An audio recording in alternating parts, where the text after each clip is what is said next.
Welcome to the 21 Lines of Inquiry podcast that's all about helping you discover your UCW, your unique contribution to the world.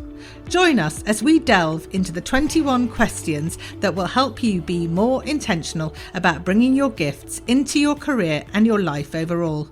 So when you're ready, let's get started.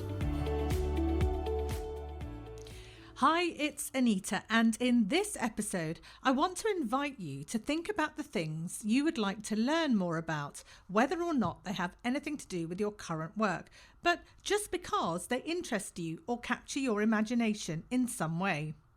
When you follow the thread of a genuine interest and start to learn more about that topic, it can help you tap into sources of energy within you and animate you from the inside out. To give you a couple of real-life examples of what I mean here, first, let me tell you about Vanessa, which is not her real name. Vanessa was a very experienced executive assistant who I used to work with many years ago when I was still in corporate. She liked her job, she was good at her job, she had no interest in moving up or doing anything else, and she needed her income to live. What's the problem here, you may be wondering? Well, no one else had a problem with Vanessa. Her boss thought she was great, and we all really liked her. And if anything, her boss was worried she may leave. But Vanessa herself had a problem, and it was this. Although she was very grateful to be in her job and didn't necessarily want to leave, she liked the company and her colleagues. She was, if truth be told, just a bit bored. She could now do her job falling off a log with her eyes closed, and she missed the spark of feeling energized. Fast forward a few years to lockdown, and I caught up with Vanessa again on Zoom, and I could hardly believe I was speaking to the same person. The energy and excitement in her demeanour and voice were palpable. I was intrigued. Had she found a new job? No, she was still an executive assistant, albeit working remotely now, virtually from home. Then what had changed? Well, as it turned out, what had happened was this. Vanessa had signed up for an online course in art history, a subject that had always intrigued and fascinated her, but she'd never had the opportunity to study. So, when in lockdown, she saw an advert on social media for a free online course in art history at a reputable institution, she thought, why not, and decided to give it a go. Nothing to do with her work, just because. Well, this turned out to be the start of a whole new adventure for Vanessa. She loved the free course so much, she enrolled in a diploma course and is now doing a part-time master's in art history just because. She's reduced her hours as an executive assistant down to 4 days a week, leaving her with enough income and a day free to study her newfound interest. What this story shows is that in today's world, aligning your career with your UCW doesn't have to mean giving up your current job or finding a new one. It may just mean finding something additional that interests you and that you can pursue alongside and that brings you alive.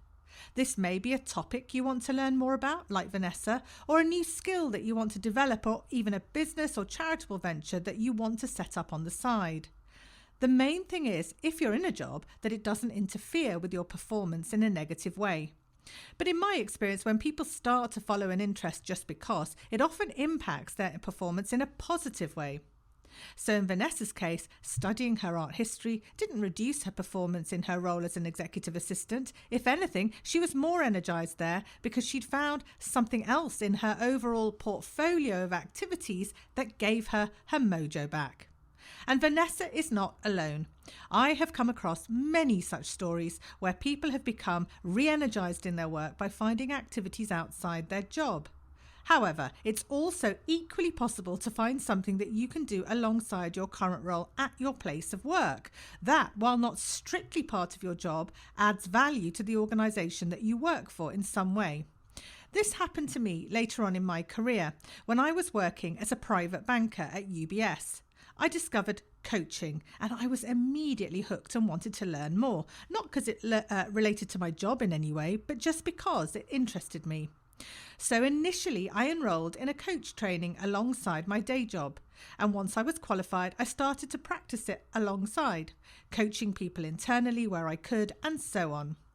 Now, eventually it got to a point where I wanted to do that more than the private banking, and I made a decision to leave and go to Barclays, where I was able to work full-time in learning and development and coach internally as part of my role, whilst using the banking knowledge that I already had to design training for private bankers and keep my salary.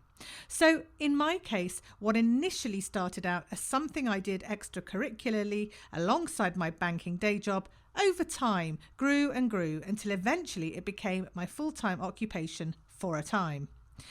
The key message here is to ask yourself, what would you like to learn more about just because? And then whether that becomes an extracurricular interest that simply re-energises you to stay in your current role, like Vanessa, or whether it leads on to pastures new occupationally, like for me.